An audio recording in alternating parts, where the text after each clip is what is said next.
దేవునికి స్తోత్రాలు. సైవ దేవుడు మనకి ఇచ్చినటువంటి లేఖన భాగాన్ని మనం ఇప్పుడు జ్ఞాపకం చేసుకోబోతున్నాం.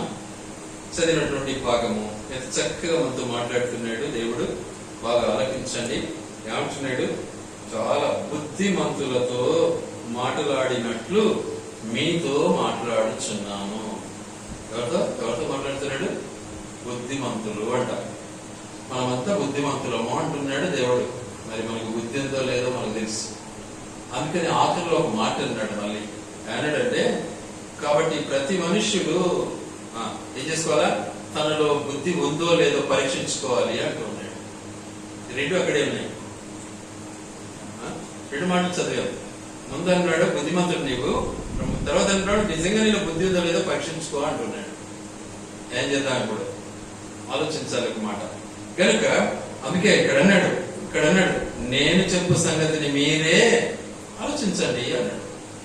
ఆలోచించుకో, మీరే ఆలోచించండి. మీపైనే వదిలేస్తున్నాడు దేవుడు. ఇప్పుడు మీకు మీరే బుద్ధిమంతులు అనుకుంటున్నారేమో. ఒకవేళ మీరు బుద్ధిమంతులేనేమో, కానీ బుద్ధిమంతులనే నేను చెప్తున్నాను అంటున్నాడు. ఇంతకు మనకు బుద్ధి ఉందో లేదో మనకు బాగా తెలుసు. వానికంటే నేను మేలేలే అనుకుంటాం కదా మనమైతే. దానివల్ల దేవుని యొక్క మాట చాలా స్పష్టంగా మాట్లాడుతుంది మనతో.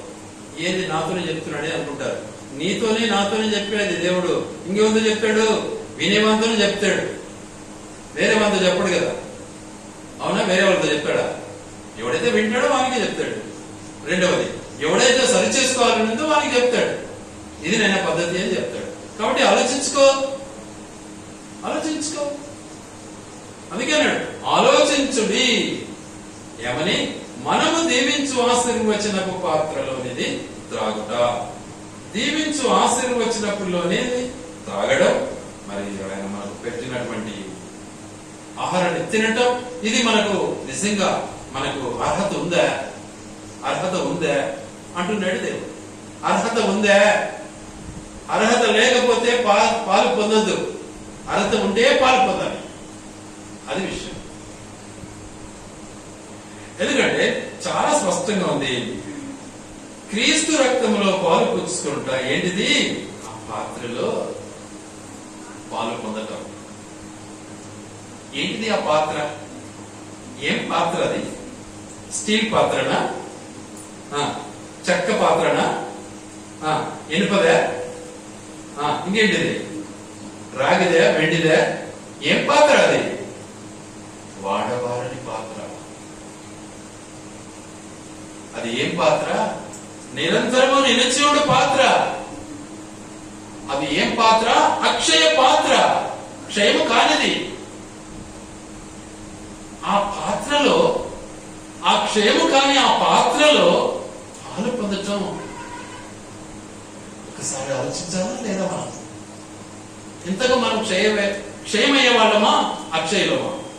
మనకు తెలియాలి కదా ఈ సత్యం. తెలియకుండా పాత్రలో చేయేస్తే లేని రోగం కదా మనకు వచ్చేది.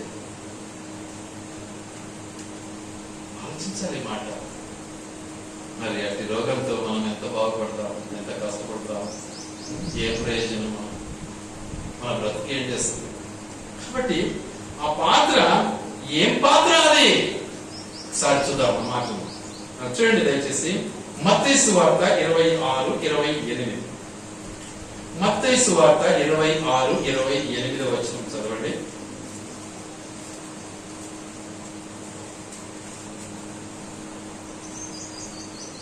ఇది నా రక్తము. చూసారా? ఎవరి రక్తం ఇది? మన అపసత్తు కాదు అది. అది ఆయన రక్తం. ఇది నా రక్తం. ఇది మీది కాదు, మీరు కాల్చింది కాదు, మీరు శ్రమపడేది కాదు. ఇది నా రక్తము. ఎంత స్పెసిఫిక్ గా చెప్తున్నాడు ఒకసారి ఆలోచించాలి ఈ మాట. ఇది నా రక్తము. ఈ నా రక్తము ఎవరికి ఇవ్వలేను? ఎవరికి ఇవ్వాలి? యోహాను సువార్త 1:12.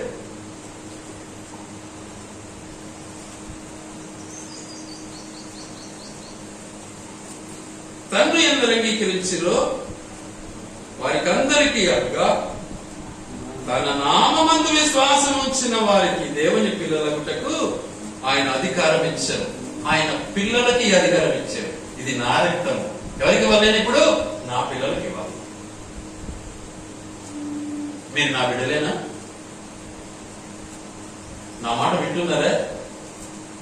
నా మాట లోబడుతున్నారా? నేను చెప్పినట్లు నడుచుకుంటున్నారా? నా పాత్రలో పాలి భాగం మీకుందా?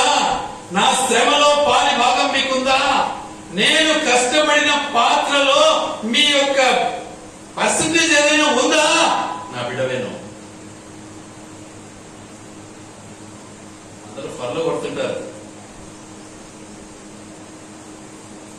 ఆ పాత్రలో నీకు భాగం ఉందా? ఇది నా రక్తం, ఇది నాది రక్తము. కాబట్టి ఆ పాత్ర నీకు భాగం ఉందా? ఏమేమున్నాయి ఆ పాత్రలో? ఆ పాత్రలో పాప క్షమాపణ ఏముంది? అక్కడ పాప క్షమాపణ. నీలో క్షమాపణ గుణం ఉందా? ఉందా లేదా చూసుకో ఒకసారి. క్షమాపణ ఉందా? గర్వం ఉందా? నీలో క్షమాపణ గుణం ఉందా? లోబడే గుణం ఉందా? ప్రేమించే గుణం ఉందా? అది ఆ పాత్ర. దిక్కుదలకు వస్తుంటారు అందరూ. పాత్ర అంటానే ఆ గిన్నెలో రక్తం పాత్ర అనుకుంటున్నారు. ఆ పాత్ర కాదు ఇది, ఈ పాత్ర. ఆ గుణం ఉందా? క్షమించే గుణం ఉందా నీకు? ప్రేమించే గుణం ఉందా నీకు? తప్పులు ఒప్పుకుని విడిచిపెట్టే గుణం ఉందా నీకు? లేక గర్వించే గుణం ఉందా? లేక వ్యభిచరించే గుణం ఉందా? లేక ఇహలోకానుసారమైన చీకటి గుణము నీకుందా? ఏది నీలో? కానీ ఇది నా రక్తం అండి. ఇది నా రక్తం, ఇది నా రక్తం. ఎందుకు? పాప క్షమాపణ నిమిత్తము అనేకుల కొరకు చిందించబడుచున్నటువంటి నిబంధన రక్తం. మామూలు రక్తం కాదు ఇది. నిబంధన చేశాను, నా బిడ్డలను నా రక్తంలో కడిగేస్తాను. ఎవడైతే నా పాపాలు ఒప్పుకుంటాడో వారిని నేను కడుగుతాను అంటాడు కదా యోహాను మొదటి పత్రిక 9లో మొదటి అధ్యాయం 9వ వచనం.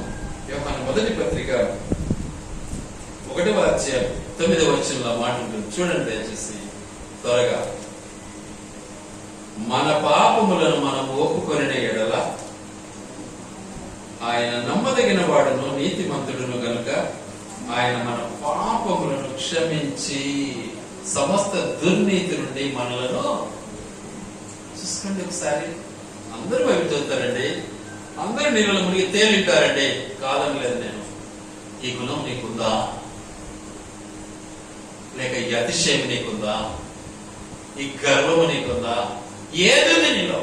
కానీ ఇది నా రక్తము. నాలో ఉండేది ఏంటి? ప్రేమ, తగ్గింపు, క్షమాపణ,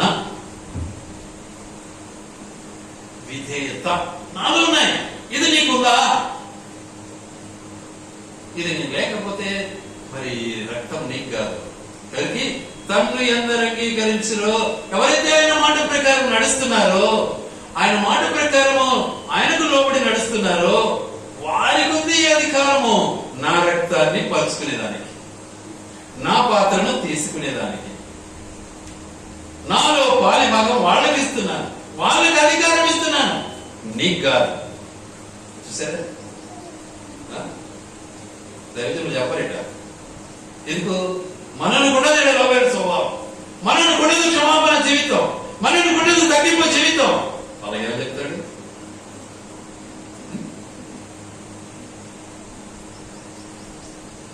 కాబట్టి మన బ్రతుకులు మనం పరిశీలించుకోవాలి. బ్రతుకులు మనం పరిశీలించుకోవాలి. తన్ను తాను పరీక్షించుకోవాలి.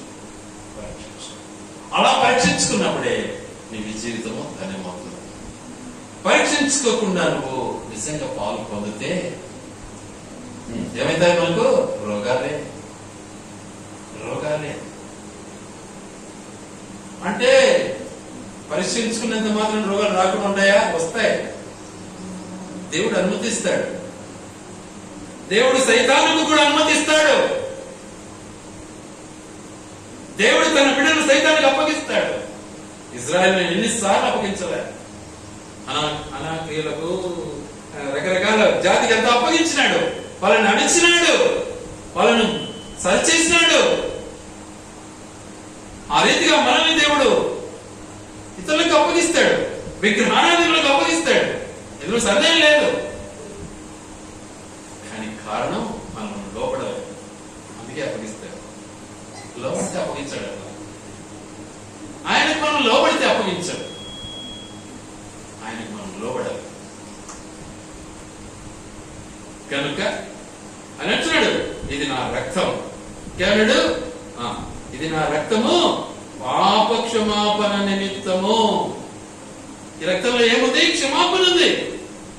ఈ రక్తంలో పాలు పంచుకుంటున్నావు అంటే నీలో క్షమాపణ ఉందా? ఓన్లీ నువ్వు క్షమింపబడ్డావు కాదు, నువ్వు ఇతరుని క్షమిస్తున్నావా అని కావాలండి. ఏలు పెట్టి చూపడం కాదు గొప్పతనం. చాలా మంది ఏలు పెట్టి చూపడంలోనే ఉండిపోతారు. క్షమాపణ ఉందా నీకు?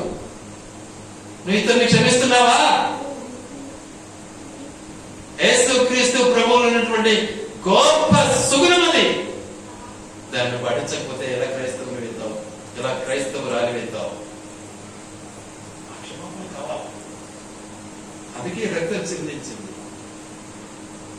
ఊరికేనేనా? ఈ పాత్ర అంటానే ఏదో అష్టగిరిలో పోసి పెట్టిన ద్రాక్షరసం తాగుదామని కాదు అర్థం. అక్కడ ఆ పాత్ర, అది పాత్రలు, ఎన్ని రకాల పాత్రలు. ఏం పాత్ర దొరికింది నీకు ఆ డ్రామాలో? ఆ సినిమాలో ఏం పాత్ర ఇచ్చారు? ఆ స్కిట్ లో నీ పాత్ర ఏంటి? ఏం పాత్ర? నువ్వు నటించాలి, నువ్వు క్రియ కలిగి జీవించాలి. పాత్ర అంటానే ఏదో అశ్లీగిరిలో పోసి ఇచ్చేది కాదు, అది కాదు పాత్ర. కాబట్టి ఆ పాత్రను ఒక్కసారి పరిశీలించుకో. ఆ పాత్ర, ఈ పాత్ర రెండు కలుస్తున్నాయా? ఏ పాత్ర? యేసుక్రీస్తు ప్రభు యొక్క పాత్ర. మరి నీ పాత్ర ఏంటి? ఉందే కలయిక? కొద్దికుందే?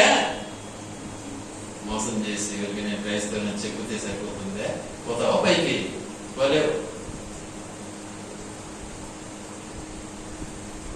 అది వాస్తవం. కనుక ఆ పాత్రలో నీ పాత్ర ఉందా? ఆ పాత్రతో నీ పాత్ర కలుస్తుందా? సేమ్ టు సేమ్ ఉందా? ఈక్వల్ ఉందా? సంపాదించుకో. అందుకే ఆయన అంటాడు, ఆ పాత్ర నీది కాదు, నీ అబ్బ సొత్తు కాదదే, నాది అన్నాడు. అందుకే అది నా రక్తం, అది నా పాత్ర.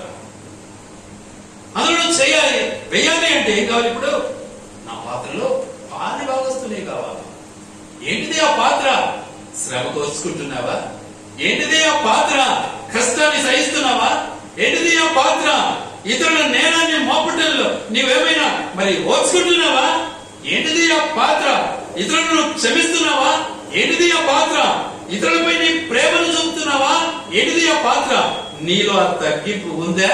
అది ఆ పాత్ర. చిరిగినలో పోసి తాపుతున్నారు, తాగుబడడం కాదు, పాత్ర కాదు అది.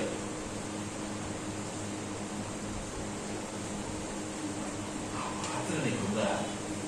ఆ పాత్ర అంటే నిజంగా నీకు అధికారం ఉంది. ఏంది? నాది భాగం దీంట్లో, నా భాగం ఇందులో ఉంది. నేను కూడా దేవుని బిడ్డనే. అది అధికారం. అది నువ్వు సంపాదించుకోవాలి. అది నువ్వు పొందినట్లయితే నిజంగా పాత్రలో పాలు పొందే హక్కు నీకు ఉంది. పొరపాటై తప్పు పని చేసినావంటే ఒప్పుకో, ఇప్పుడే సరి చేసుకో. దేవుడు నీకు సమయం ఇచ్చాడు. ఆ పాత్ర నీ పాత్రతో మిళితమవుతుందా? టాలీ చేసుకో ఒకసారి.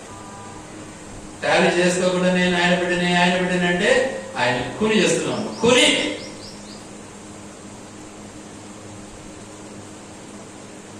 చూసుకోండి ఒకసారి. అది ఏ పాత్ర?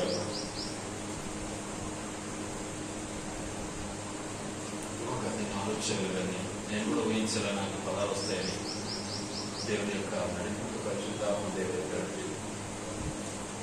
నేను ఏదో మొదటి నుంచి ఇటు అంటే బాగుంటుంది అటు అంటే ఇటు చెప్తే అంటే ఊహించలే చదువుకుంటాను దేవుడిచ్చిన జ్ఞానం మేరకు నిలబడతాను ఆయన ఇవ్వాలి.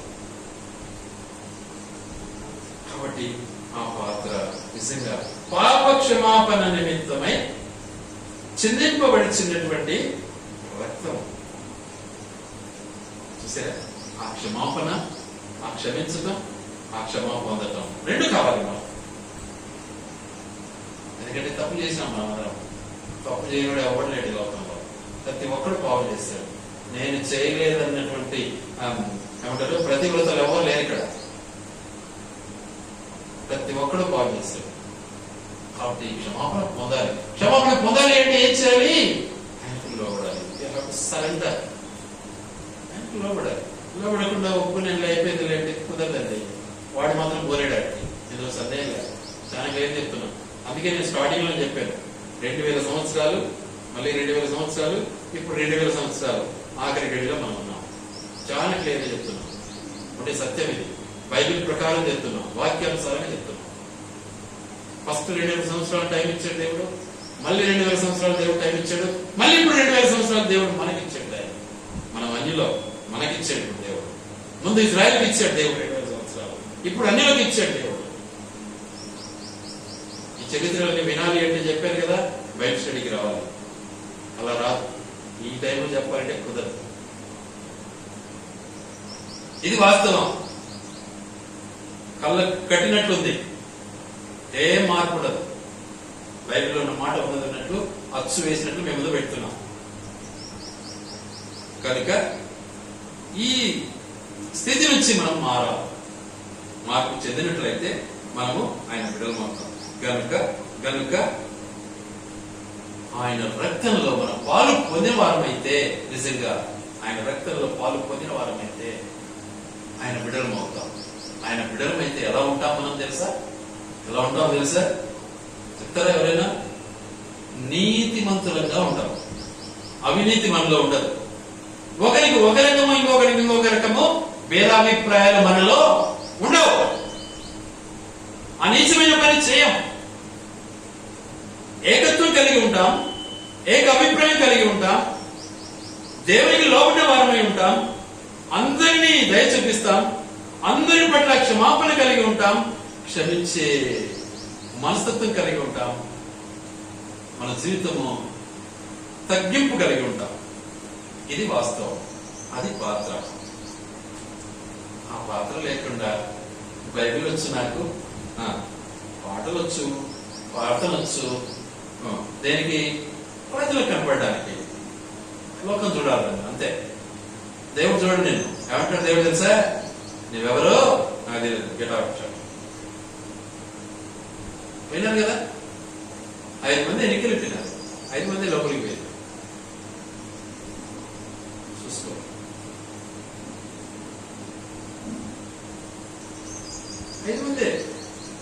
5 మంది చెవులు ఊడ్చుకుంటానికి వచ్చినారు. ఎక్కడికి పోతారు వాళ్ళు? నరకం, అగ్ని గుండం. ఆలోచించాలి ఒకసారి. ఆ లోబడేసుకోవాలి. ఆ పాత్ర మనకు అవసరం. ఆ పాత్రను మనము సొంతం చేసుకోవాలి. ఆ పాత్రను మనము సేకరించాలి. గనుక ఆ పాత్రలు కార్చిన ఆ పవిత్రమైనటువంటి రక్తంతో యేసు ప్రభువుల వారు ఏం చేశాడు? మనల్ని కొన్నాడు. కొనబడ్డావా? కొనబడింటే సాకులు చెప్పవు, కొనబడింటే తప్పించుకోవు, కొనబడింటే ఆయన పనిలో నిమగ్నమై ఉంటావు, కొనబడింటే ఆయన చెప్పినట్లు వింటావు. నిజంగా కొనబడ్డావా? ఆలోచించుకో ఒకసారి. నీ ఇష్టానుసారంగా జీవిస్తున్నావు అంటే నువ్వు కొనబడలే, మోసం చేస్తున్నావు. కొనబడితే యజమాని చెప్పినట్టు నువ్వు వింటావు. ఆయన అంటున్నాడు, నా స్వరక్తం ఇచ్చి నేను కొన్న సంఘం ఇది అన్నాడు. చూసామా మాట? అపోస్తలుల కార్యము, అపోస్తలుల కార్యములు 28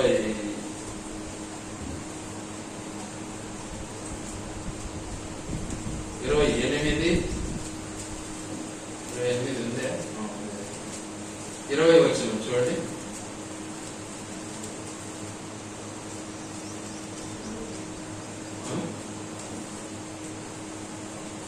20-28 అనుకుంటా. 20-28 అపోస్తలుల కార్యములు